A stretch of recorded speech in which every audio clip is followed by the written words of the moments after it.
Live from Chicago, ABC 7 Eyewitness News at 4:30 starts right now.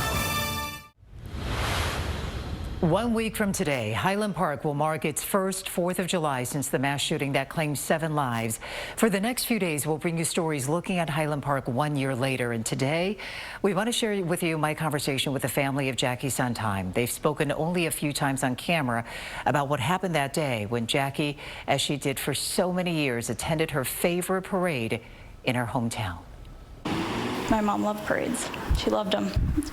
I don't remember a 4th of July I was home that we didn't go, or she wasn't like, are we going to walk? Are we going to go? For Leah Sundheim, what happened on July 4th, 2022, instantly shattered the only world she had ever known. For the rest of my life, this weekend is going to look very different. Our world has become quiet in a way that that is very difficult. A world her dad, Bruce Sundheim, had so beautifully stitched together with his wife of 32 years. Half your life you spend with somebody, and all of the plans, everything you've got in mind in terms of where you're going, what you're doing, all of those conversations, you know, all of the steps you took, just with one gunshot, just removed, vaporized.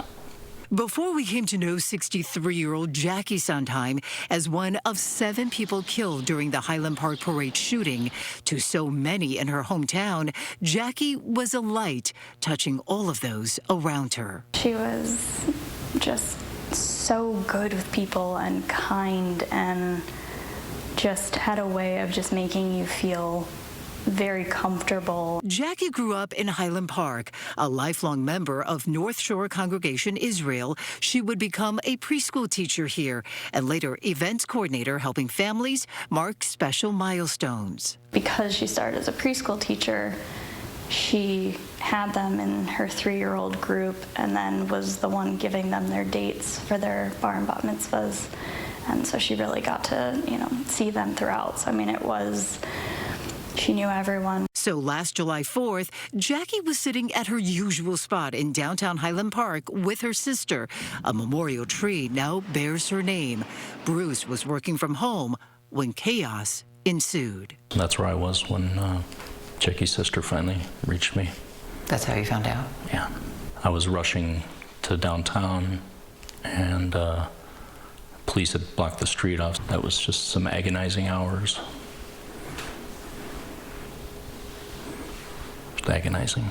Bruce and Leah have only spoken a few times publicly about their loss, and now about learning once again to find life's joy, even through the tears.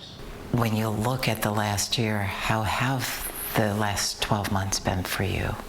I've definitely had a lot of hills and valleys, and feels like a roller coaster. It's, some days it feels like the fog is lifting, and then there's other days when it's just that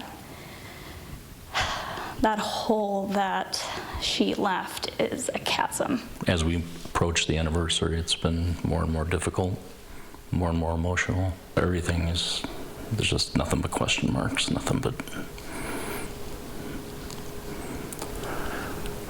yeah.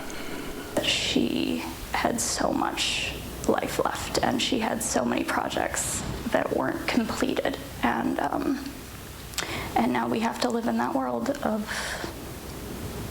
broken and unfinished pieces.